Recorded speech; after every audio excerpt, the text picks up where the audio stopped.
سروک امریکا جو بایدن گهشت اسکاتلند بو بجداری کرنه دو کمبونا کوب 26 دا. چالاکیا ایرو گریدای به 200 ریبرین جهان و بو دست پیکرنا دانوستاندنین گرنگ و رامانین خویم برسین گرتنا گوهرینا جینگه آشکرا بکن. از باور دکم هونه پیشوچونین مزین ین مبدس خستنه ببینن و دوی کارکی زورتر بیتا کرن. پیدویه ام سنگیه بخن سر اواکو چین ناکه و اواکو روسیا و عربستان سعودیه ناکن. کمبونا بلندا سالانه تایبەتمەندیە کا خود دوێ ساڵێ داهەیە شارەزا dibêjin demhat û pêdiviye netewên yekgertî kareka lezgîn bo rêgiriye li karasatan bikit.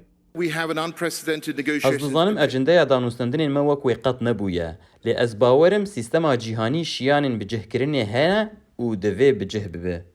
Armanca konferansa du heftiyan gehiştine birêkeftineka nivîskî li ser çawayetiya kêmkirina belavbûna gazê.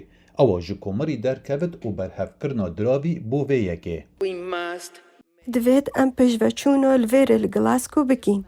Diplomat û şarezayên keşûhewa dê pêdaçûnê li ser pêşkeftinên derêkeftina Parîsê de hatî bikin, da alîkar bit bo rêgiriye li bilimbûna navinciya germahiya cîhanê ne pitir ji 1.5 pileyan hember germiya ji berî peydabûna şoreşa sazkariyê.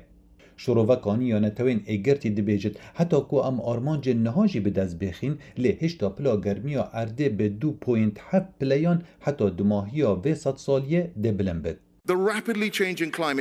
گوهرتنا لزگینیا جنگه زنگل هشیاریه بو جیهان لیده ده بو خردکرنا بزاوان و چارەسەرکردنا زیانان دوی امنها کارکی بکن. Hezb nîgeraniyeka zûr heye derbareyê serkeftina vê konferansê digel neamadebûna hijmareka rêberên mezinên cîhanê wekû rêberê Çînê û Rûsya.